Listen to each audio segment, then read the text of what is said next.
ഈ വ്രതം അനുഷ്ഠിച്ചാൽ ഈശ്വരൻ തീർച്ചയായിട്ടും പ്രസാദിക്കും, സർവ അഭിഷ്ടത്തെയും നൽകും. എന്താഗ്രഹിക്കുന്നുവോ, ഇപ്പോൾ അതിഥിയുടെ ആവശ്യം എന്താണെന്നറിയാം. ഇങ്ങനെ ചെയ്യുന്ന പക്ഷം നമ്മൾ എന്താണോ ആഗ്രഹിക്കുന്നത് അത് ഭഗവാൻ തീർച്ചയായിട്ടും നിന്നിരിക്കും. അതാണ് സത്യം സത്യം വദാമ്യഹം എന്ന് പറഞ്ഞ പോലെ അത് നടന്നിരിക്കും. ഓം നമോ ഭഗവതേ വാസുദേവായ. ഓം ശ്രീകൃഷ്ണ പരമാത്മനേ നമ. അഷ്ടമസ്കന്ധത്തിൽ 16-ാമത്തെ അധ്യായത്തിലാണ് ഈ പയോവ്രതത്തിനെ പറ്റി പറയുന്നത്. അതായത് ഉദ്ദേശം നല്ലതിനു വേണ്ടി ഒരു വ്രതം അനുഷ്ഠിച്ചാൽ ഭഗവാന്റെ പ്രസാദം, അല്ലെങ്കിൽ ഭഗവാൻ പെട്ടെന്ന് പ്രസാദിക്കും ഭഗവാൻ. അത് കാണിച്ചു തരാൻ വേണ്ടിയാണ് ഇതേ കശ്യപൻ, അതായത് ദേവമാതാവായ അതിഥിയുടെ വീട്ടിൽ ചെല്ലണം. ദിതിയുടെ കാര്യം കഴിഞ്ഞു. ഇനി അതിഥിയുടെ വീട്ടിൽ ചെല്ലുമ്പോൾ ഒരു ഇതിൽ വിളക്ക് കത്തിച്ചിട്ടില്ല, നല്ല സാത്വിക ഇതുള്ളതാണ്, അതിഥി ദേവമാതാവാണ് എന്ന് ചെല്ലുമ്പോഴും തൻ്റെ അടുത്ത് വന്ന് പാദങ്ങൾ കഴുകി വന്ന് വിളക്കോടുകൂടി വന്ന് കശ്യപനെ എതിരേറ്റുകൊണ്ടുന്ന ആ അതിഥി അന്ന് അവിടെ ചെല്ലുമ്പോൾ വിളക്ക് കത്തിച്ചിട്ടില്ല. എല്ലാം ഇരുട്ട്.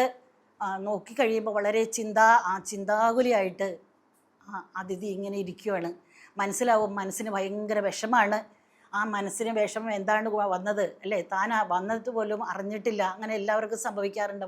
മനസ്സിന് നമ്മൾ എവിടെയാണ് ഇരിക്കണമെന്നും എന്താ സംഭവിക്കണമെന്നും അറിയാത്ത രീതിയിൽ അതിഥി ഇരിക്കുകയാണ്. വന്ന് ചോദിക്കും, നീ എന്താണ് ഇതെന്താണ് ഇവിടെ വിളക്കൊന്നും കത്തിക്കാത്തതും, ഒന്നും ഒരു നാമജപം പോലും കേൾക്കണില്ലല്ലോ ഇവിടെ, നിനക്ക് എന്താണ് പറ്റിയെന്ന് ചോദിക്കുമ്പോഴാണ് തൻ്റെ മക്കൾ എന്താണ് പറയണേ, എനിക്ക് സങ്കടമില്ലാതിരിക്കോ, എൻ്റെ മക്കളെ എല്ലാവരും ആസുരന്മാർ തോൽപ്പിച്ചിട്ട് എല്ലാവരും അല്ലേ, ആ ഇന്ദ്രൻ ആ സിംഹാസനം എല്ലാം തട്ടിയെടുത്ത് എൻ്റെ മകൻ്റെ സിംഹാസനം, ദേവേന്ദ്രൻ്റെ സിംഹാസനം എല്ലാം തട്ടിയെടുത്ത് 3 ലോകങ്ങളും അടക്കി വാഴണു ആ ബലി അല്ലേ. ബലി നല്ലവനാണിട്ട് പോലും അതായത് ഗുരുവിൻ്റെ ഉപദേശത്തിൽ എല്ലാവരോടും വൈരാഗ്യം വന്ന് തന്നെ കൊന്നതാണ് അവർ ദേവാസുര യുദ്ധത്തിൽ.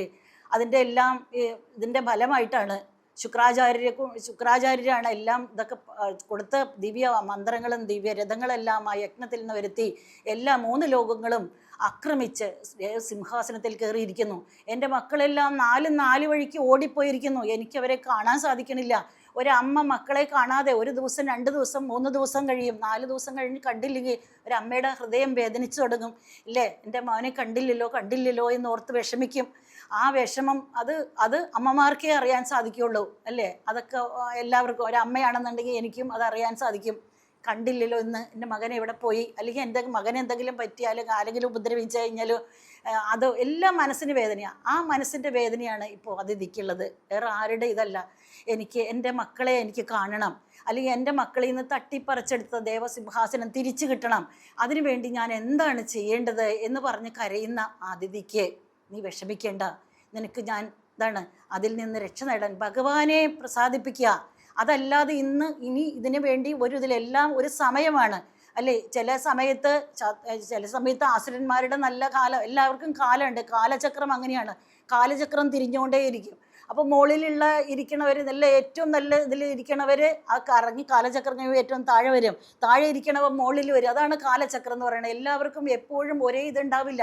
ഇപ്പം ആസുരന്മാരുടെ നല്ല കാലമാണ്, അതുകൊണ്ടാണ് ഇങ്ങനെ ഇതും സംഭവിക്കണേ. പക്ഷെ അതിന് ഭഗവാൻ മാത്രം വിചാരിച്ചാൽ സാധിക്കുള്ളൂ. അതുകൊണ്ട് ഭഗവാനെ പ്രസാദിപ്പിക്കാൻ വേണ്ടി ഞാൻ നിനക്ക് ഒരു വ്രതം അനുഷ്ഠിക്കാൻ പറയാം. അതിൽ നിന്ന് നിനക്കൊരു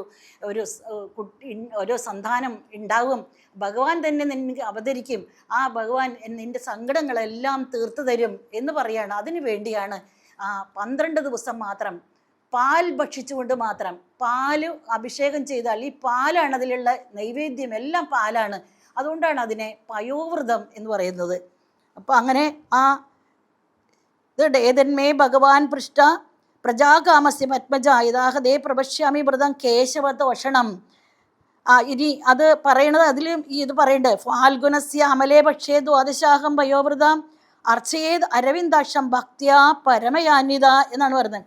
കറുത്ത വാവ് ദിവസം വരാഹം കുത്തിപ്പൊക്കിയ മണ്ണ് ദേഹത്തിൽ തേച്ച് നദിയിൽ സ്നാനം ചെയ്യണം, എന്നിട്ട് മന്ത്രം ഉച്ചരിക്കണം. വളരെ എളുപ്പമാണ് അതുപോലെ. അതായത് 12 ദിവസം മാത്രമാണ്, അതാണ് പയോവ്രതം അനുഷ്ഠിക്കേണ്ടത്. 12 ദിവസം മാത്രമാണ്. ഫാൽഗുന മാസത്തിലെ വെളുത്ത പക്ഷത്തിൽ 12 ദിവസം പാൽ മാത്രം ഭക്ഷിച്ച് ഭഗവാനെ ആരാധിക്കണം. അതുപോലെ തന്നെ അത് അവരുടെ വരാഹം കുത്തി, അത് അവരുടെ മണ്ണ് അന്നത്തെ ഇതിൽ അങ്ങനെയുള്ളതാണ്. വരാഹം കുത്തിയ മണ്ണൊക്കെ എടുത്താണ് നെല്ല് തേച്ചിട്ടാണ് സ്നാനം ചെയ്യണതെന്ന് പറയണം. അതുപോലെ തന്നെ എന്താണ് അതിൻ്റെ കാരണം എന്ന് വെച്ചാൽ ദേവി ഈ വരാഹത്തിൻ്റെ ഇത് പറയാൻ കാരണം ഭൂമിദേവിയെ ഒരിക്കൽ രസാതലത്തിൽ നിന്ന് രക്ഷിച്ചുകൊണ്ട് വന്നത് വരാഹമൂർത്തിയാണ്, അല്ലെ? അടിയിൽ നിന്ന് രക്ഷിച്ചുകൊണ്ട് വന്നത് വരാഹമൂർത്തിയാണ്. അതുകൊണ്ടാണ് അവിടെ അങ്ങനെയുള്ള ആ വരാഹമൂർത്തിക്കും അല്ലെങ്കിൽ ആ ഭൂമിദേവിക്ക് നമസ്കാരം എന്ന് പറഞ്ഞുകൊണ്ടാണ് ആ ഇതിൽ തുടങ്ങുന്നത് തന്നെ. ഭൂമിദേവിയെ പറഞ്ഞുകൊണ്ടാണ്. അങ്ങനെ ചെയ്തു കഴിഞ്ഞാൽ എല്ലാ പാപങ്ങളും നശിച്ചു പോകും എന്നാണ് പറയുന്നത്. അതുപോലെ തന്നെ എങ്ങനെയാണ് ഏകാഗ്ര ചിത്തത്തോടെ വിഗ്രഹത്തിലും സൂര്യനിലും അഗ്നിയിലും ജലത്തിലും ഗുരുവിലും എല്ലാം പൂജ ചെയ്യാം എന്ന് പറയുന്നു. അതിന് പറയേണ്ട ഇത് പറയുകയാണെങ്കിൽ സ്തുതി തുടങ്ങുന്നത് തന്നെ എങ്ങനെയാണ് സ്തുതിക്കേണ്ടത് എന്ന് പറഞ്ഞു കൊടുക്കുകയാണ് കശ്യപൻ.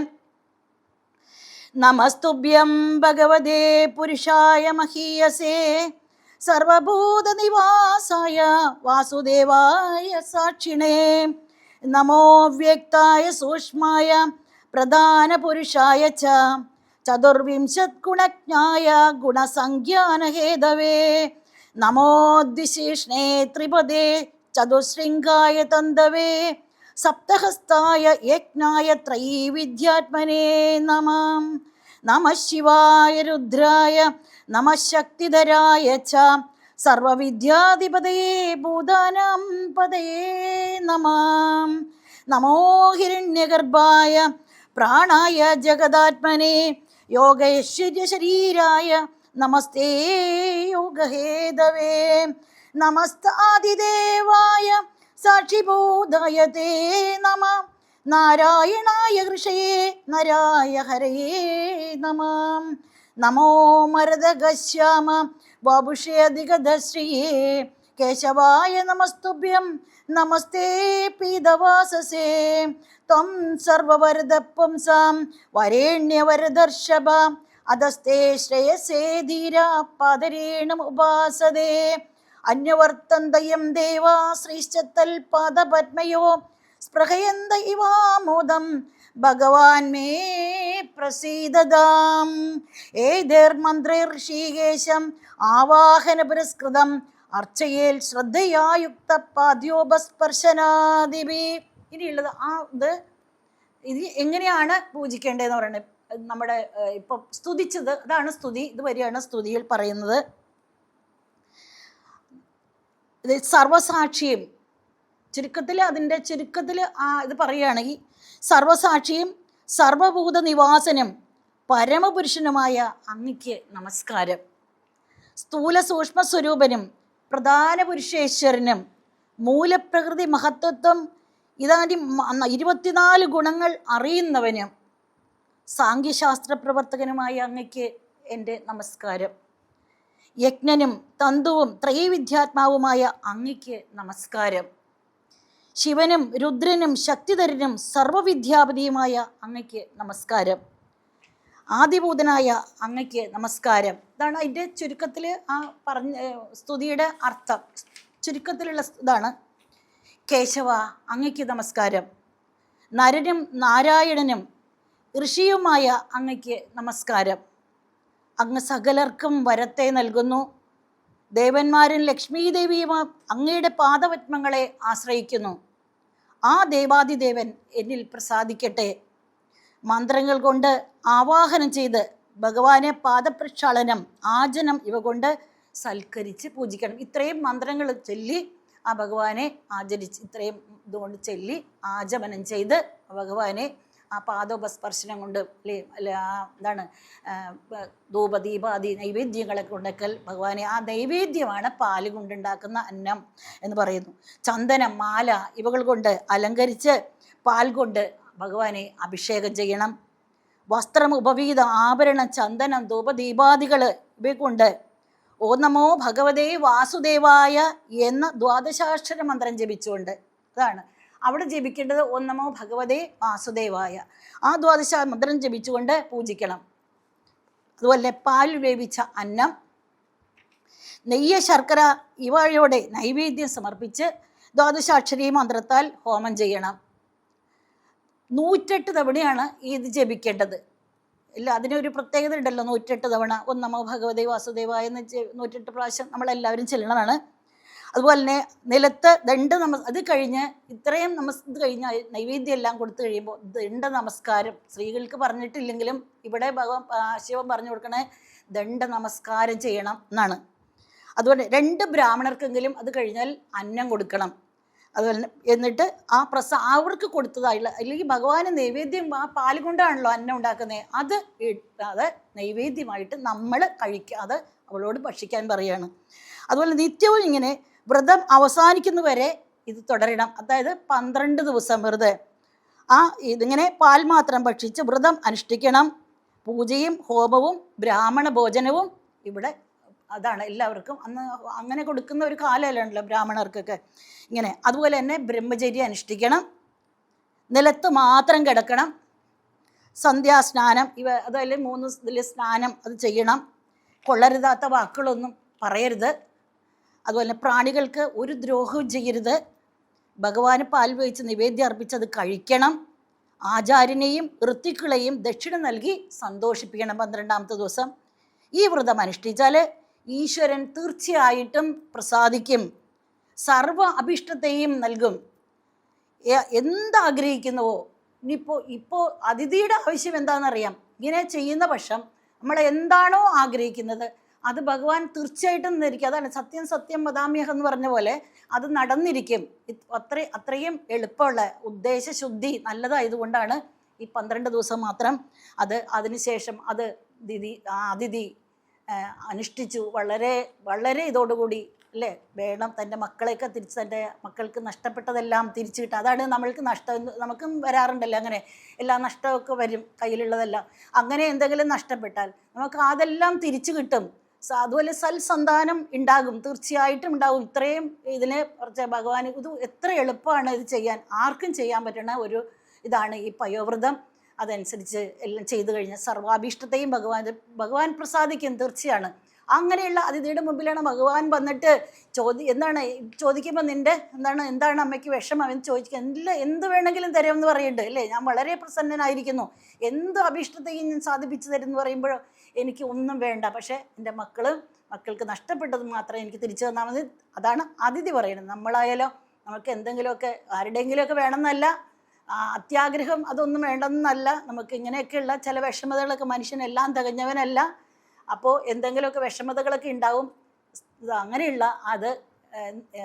ഭഗവാനോട് പ്രാർത്ഥിച്ചാൽ തീർച്ചയായിട്ടും ഈ കലികാലത്തിൽ ഭഗവാൻ ചിലപ്പോൾ ശംഖുചക്ര ഗദാധാരിയായിട്ടൊന്നും നമ്മുടെ മുമ്പിൽ വരില്ല, പക്ഷേ നമുക്ക് അത് അനുഭവിച്ച് നമുക്കതിൻ്റെ ഒരു എന്താ പറയുക അത് അനുഭവിച്ചറിയാൻ സാധിക്കും. ഭഗവാൻ അടുത്തുണ്ട് എന്നുള്ളത് അനുഭവിച്ചറിയാൻ തീർച്ചയായിട്ടും സാധിക്കും. അതെല്ലാം എനിക്ക് അനുഭവിച്ചറിയാൻ സാധിക്കുന്നുണ്ട്. അതുകൊണ്ടാണ് ഞാൻ ഇത്ര ഇതിൽ പറയുമ്പോൾ ഞാൻ വിചാരിക്കേണ്ട സത്യം സത്യം, അതാണ് സത്യം സത്യം വദാമ്യഹം, അത് പറയുന്നത് സത്യമാണ്, അനുഭവിച്ചറിയാൻ സാധിക്കും. നന്മ ചെയ്യാനായിരിക്കണം എന്ത് കർമ്മവും നമ്മൾ ചെയ്യുന്നത്. ഒന്നിലോ ആർക്കും നമുക്ക് ചിലപ്പോൾ വിഷമതകൾ മാറണം എന്നുള്ളതൊക്കെ ഉണ്ടാകും, അത് മാറണം. എല്ലാവർക്കും ലോക സമസ്ത സുഖിനോ ഭവന്തോ, എല്ലാവർക്കും നന്മ വരണം എന്നുള്ള ഉദ്ദേശത്തോടു കൂടി ഇങ്ങനെയുള്ള ഏത് പ്രവൃത്തി ചെയ്താലും അതിൽ ഭഗവാൻ പ്രസാദിക്കും. ഇതാണ് അതിന് ഒരു ഇതിലാണ് തന്നെ മകനായിട്ട് ജനിച്ച് എൻ്റെ സങ്കടം തീർത്തരും. ഇനി ഇതിൽ കൂടുതൽ എന്താണ് കൊടുക്കേണ്ടത്? അതായത് ഏറ്റവും വലിയ അഭീഷ്ടം നിറവേറ്റി കൊടുക്കേണ്ടതാണ്. ഞാൻ തന്നെ നിൻ്റെ പുത്രനായിട്ട് ജനിച്ച് നിൻ്റെ സങ്കടം തീർക്കുന്ന ഭഗവാൻ പറയണ്ടെങ്കിൽ നമ്മളോട് എന്ത് പറയും? നമ്മുടെ മകനായിട്ടൊന്നും ജനിക്കില്ല എങ്കിലും നമ്മൾ സർവ്വ അഭീഷ്ടങ്ങളെയും നിറവേറ്റിത്തരും, സർവ്വ പാപങ്ങളും നമ്മുടെ തീരും. പാപങ്ങൾ എന്തെങ്കിലും മുജ്ജന്മത്തിൽ ചെയ്തിട്ടാണ് നമ്മൾ വിഷമിക്കാനുള്ള ഒരു സ്ഥിതി നമുക്ക് വരുന്നത്. എന്ത് കർമ്മം നമ്മൾ ചെയ്തു വെച്ച കർമ്മത്തിൻ്റെ ഫലമാണ് നമ്മൾ അനുഭവിക്കുന്നത്. ആരെയും കുറ്റം പറയേണ്ട ആവശ്യമില്ല. എല്ലാം എൻ്റെ തന്നെ കുറ്റമാണെന്ന് നാക്ക് പല്ലിൽ കുട്ടി കടിച്ച് ചോര വന്നാലും അത് ആരെയും കുറ്റം പറഞ്ഞിട്ടുള്ള എൻ്റെ എന്ന് വിചാരിച്ച് ഞാൻ ചെയ്തതിൻ്റെ ഇതാണെന്ന് വിചാരിച്ചു കഴിഞ്ഞാൽ നമുക്ക് ദുഃഖം ഉണ്ടാവില്ല. അതാണ് മനസ്സിൻ്റേത്, നമുക്ക് യാതൊരു ദുഃഖം ഉണ്ടാവില്ല. എന്ത് ദുഃഖം നമ്മൾ അനുഭവിക്കുമ്പോഴും വിചാരിക്കുക അത് ആരുടെയും കുറ്റമല്ല, ഞാൻ ചെയ്തു വെച്ചിട്ടുണ്ടാവും. അങ്ങനെ എന്തെങ്കിലും ഞാൻ കരഞ്ഞാൽ ഇതുപോലെ ഞാൻ ആരെങ്കിലും കരയിപ്പിച്ചിട്ടുണ്ടാവും, അതിൻ്റെയാണെന്ന് പറയുമ്പോൾ നമുക്ക് ആ സമയത്തുള്ള മനസ്സിൻ്റെ ദുഃഖം എല്ലാം മാറും. അത് അനുഭവിക്കാൻ അല്ലേ തൻ്റെ തന്നെ, അതാണ് നാക്കിൻ്റെ കാര്യം പറഞ്ഞ അപ്പോൾ അത് അങ്ങ് അനുഭവിക്കും അല്ലേ, ഞാൻ എൻ്റെ കാര്യമല്ലേ. അപ്പോൾ അതുപോലെ ആരെയും പഴി പറയാതെ എല്ലാം അപ്പം ഇത് കാണിച്ചു തരണത് ആ ശുദ്ധി അല്ലെ, ഉദ്ദേശശുദ്ധിയെ കാണിച്ചു തരണത് ഭഗവാൻ തന്നെ മകനായിട്ട് ജനിച്ച് വാമനായിട്ട് ജനിച്ച് ആ ബലിയുടെ ദർപ്പം തീർക്കുന്ന ഭാഗമാണ് അതിൽ വരുന്ന സ്തുതിയാണിത്. എല്ലാം ആ ഭഗവത് പാദത്തിലേക്ക് സമർപ്പിക്കുന്നു. ഓം നമോ ഭഗവതേ വാസുദേവായ.